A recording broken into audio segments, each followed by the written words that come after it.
Long before the first Viking ships appeared on the horizon off the coasts of England and France, Scandinavia was already inhabited by peoples constantly adapting to an extreme environment. The lands we now know as Norway, Sweden, and Denmark did not form a single kingdom, nor did they share a centralized government. They were regions divided among dozens of small communities, each led by local chieftains vying for power, land, and prestige. Climate played a decisive role in the lives of these populations. Winters were long, harsh, and dark. In some northern regions, the sun remained hidden for much of the winter, while summer brought endless days, allowing farmers and fishermen to work almost without rest. This cycle shaped the rhythm of Scandinavian life for centuries.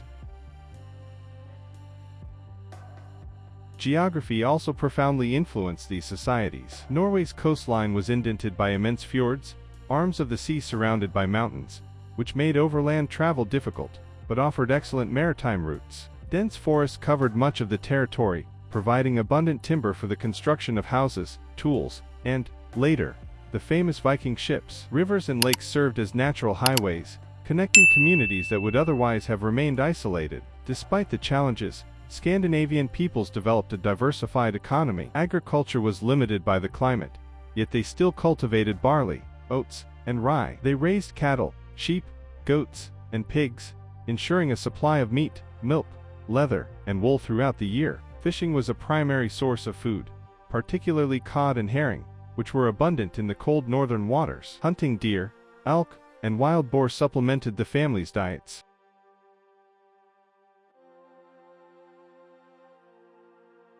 Houses were built to withstand low temperatures. They were long structures made of wood and stone, known today as longhouses. Several generations of the same family lived under the same roof, alongside some animals during the colder months. The heat generated by the livestock helped warm the home's interior, while a large central fire burned almost constantly. Social organization revolved around the family and the clan. Each community was led by a chieftain, who earned respect not only through wealth but also through his ability to protect his followers, resolve disputes, and secure alliances with other villages. Power relied far more on reputation than on military might. A leader who showed weakness could quickly lose the support of his allies.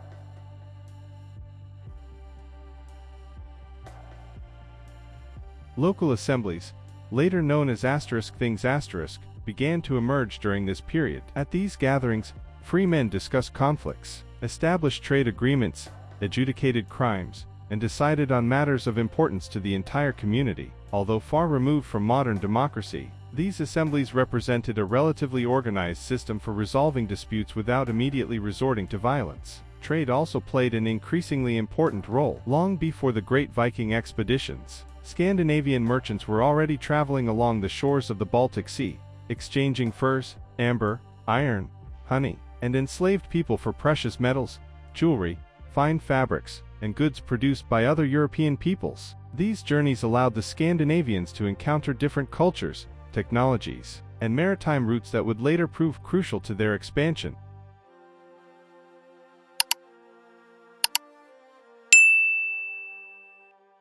One of the region's most valuable resources was iron. The production of agricultural tools, axes, knives, and swords relied on this metal, the extraction and forging of which required technical knowledge that was advanced for the time. Over generations, Scandinavian artisans refined their techniques, producing durable weapons and high-quality tools capable of withstanding both daily labor and combat. Meanwhile, new types of vessels began to emerge. Initially used for fishing and transport between coastal communities, these boats became increasingly lightweight, fast, and easy to maneuver. Builders discovered ways to overlap wooden planks, creating flexible hulls that could withstand ocean waves without sacrificing speed.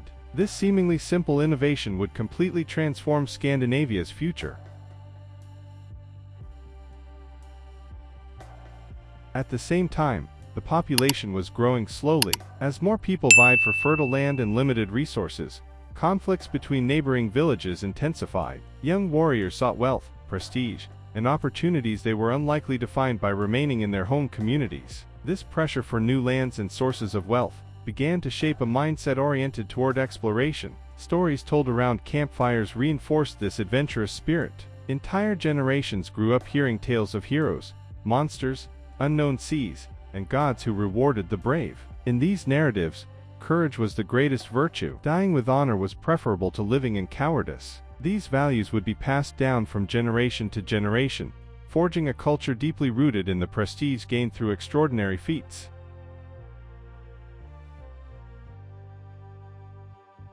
Without realizing it, Scandinavia was gathering all the elements necessary to give rise to one of the most influential peoples of the Middle Ages. It possessed excellent navigators, skilled shipbuilders, seasoned warriors, ambitious leaders, and a society accustomed to facing extreme hardships. All that was missing was a catalyst capable of driving these men beyond the horizon. That moment was about to arrive. In the centuries that followed, a combination of political changes, population growth, technological advances, and trade opportunities would lead thousands of Scandinavians to leave their homelands and explore a world that would never be the same after the arrival of the Vikings.